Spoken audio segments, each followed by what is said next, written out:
Welcome to this segment on talent management analytics. In the last section, we had seen that HR analytics can be broadly divided into two areas. One is workforce analytics and the other is talent management analytics. The last section, we saw about workforce analytics.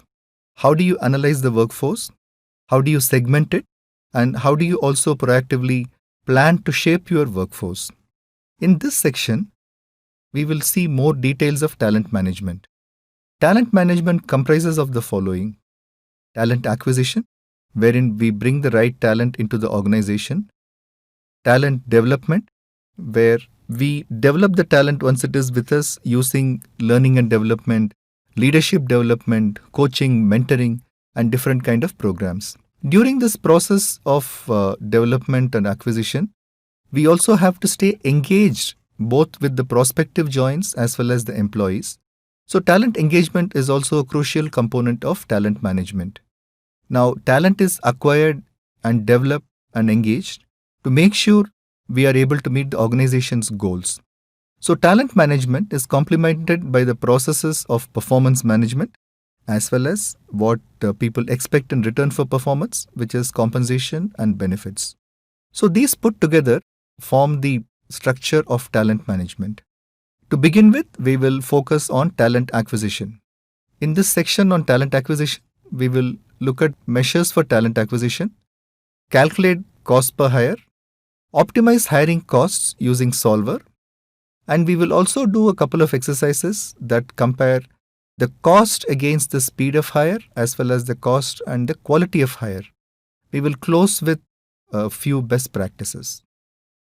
Talent acquisition is a mature process, and in any organization, it is laid out like this.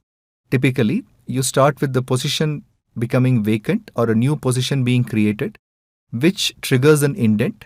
Once the indent is open, the talent acquisition team does a sourcing of required profiles and then, along with hiring manager, creates a shortlist.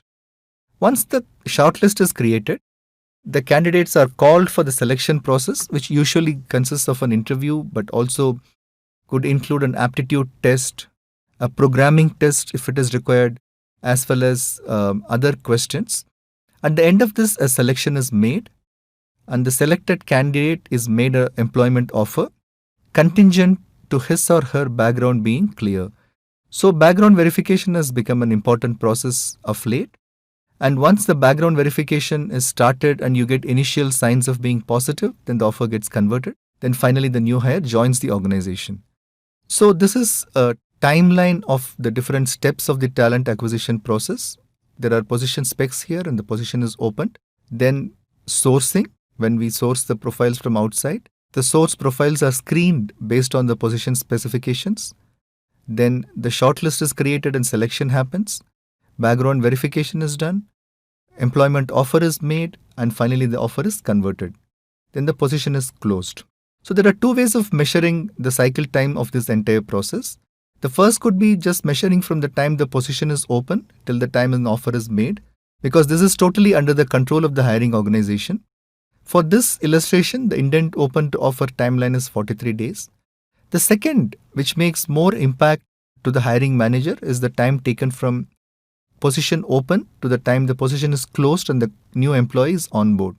So that usually takes a longer time because the prospective employee is already working with another organization. He or she has to give a notice period, come out, and then join the organization. Maybe if they want to take a break, they take a break. So that adds to the time. So the indent open to position closing typically takes longer. In this example, we have arrived at a timing of 103 days. And obviously, these vary from example to example and company to company.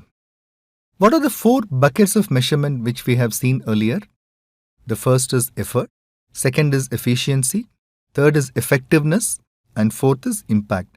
So how does a talent acquisition process get measured against each of these buckets? Measurement of effort is simple. We can measure the number of interviews conducted as well as number of offers made. And I think some companies actually share how many people had actually applied for their organization. So these are numbers and the measures of effort. Efficiency, cost of hiring is so popular that have become the predominant measures of talent acquisition process. Offer per recruiter, is another measure of efficiency. So how many full-time recruiters you have and what is the offer ratio per recruiter. Cycle time, as we had seen earlier, from the time the indent is open to the person joins, is another measure of efficiency. Effectiveness, we could talk about adherence to committed service levels. When you're doing campus recruitment is attempting to select the best talent from campuses. And the assumption is that the earlier you're able to make the selection in the campus, the better is the talent pool you get. Similarly, the usage of quality channels. So do I go and hire only from low cost channels, or I'm also able to have a strategy wherein I'm able to bring in high quality channels which deliver better quality of employees? And finally, the impact. As you know, impact is an evolution from effectiveness. So quality of hire can be looked at as an impact measure. As soon as the person comes, he or she will start making a difference. And better the quality of hire, obviously, the better the impact on revenues, the impact on profitability, impact on innovation, and all the good things. How do you calculate the cost per hire? Any measure like a cost has a denominator as well as the numerator. On the denominator side, we have two different kind of costs. We have fixed costs, which are largely job board license because you sign it up for 12 months at a stretch. So it's a fixed cost which you incur.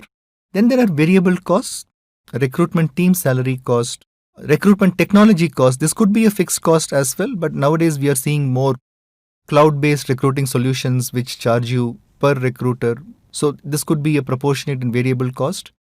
Cost of recruiting partners, because the more you use them, more their commission. So that is another variable cost. Cost of operations. If you're going to do a recruitment event, you need to fix up a location for conducting the event. If it is outside your headquarters, travel cost, the stay cost, and the reimbursement cost to candidates if they have to come back to the head office for final interviews. So these are cost of managing operations. Sourcing charges. If you go and hire from campuses, you need to pay a fixed fee to them. If you're using employer referrals, you need to pay a fee to the employees for making the reference. And finally, the branding charges in terms of website, in terms of holding recruitment promotion events, development of online or social media platforms for enabling the branding of the organization. So all this becomes part of the denominator. Denominator has a fixed cost and a variable cost component. And the numerator is based on the number of joins. So you divide the number of joins by the total cost to come out with the cost of hire. Fairly straightforward. Now let us look at an illustration. Optimizing hiring cost. We are seeing a company has the following numbers for different channels of talent acquisition. So in a typical year, if you take as a percentage, there are 4 big channels which they use. One is the job boards where they go pick up the resumes and then process. Then they also have an active company careers website into which applications are solicited and the recruitment process is done. Employee referrals is another channel which they have. And finally, they also use placement or search agencies to meet their hiring goals. So the company currently has this mix. So they hire 30% from job boards, 10% from direct applications, 20% from employee referrals, and 40% through placement agencies. Each of them has a different cost. The cheapest is direct application into the website because they just come in and then they get processed. Job boards is slightly higher because there is a processing cost as well as the fixed cost of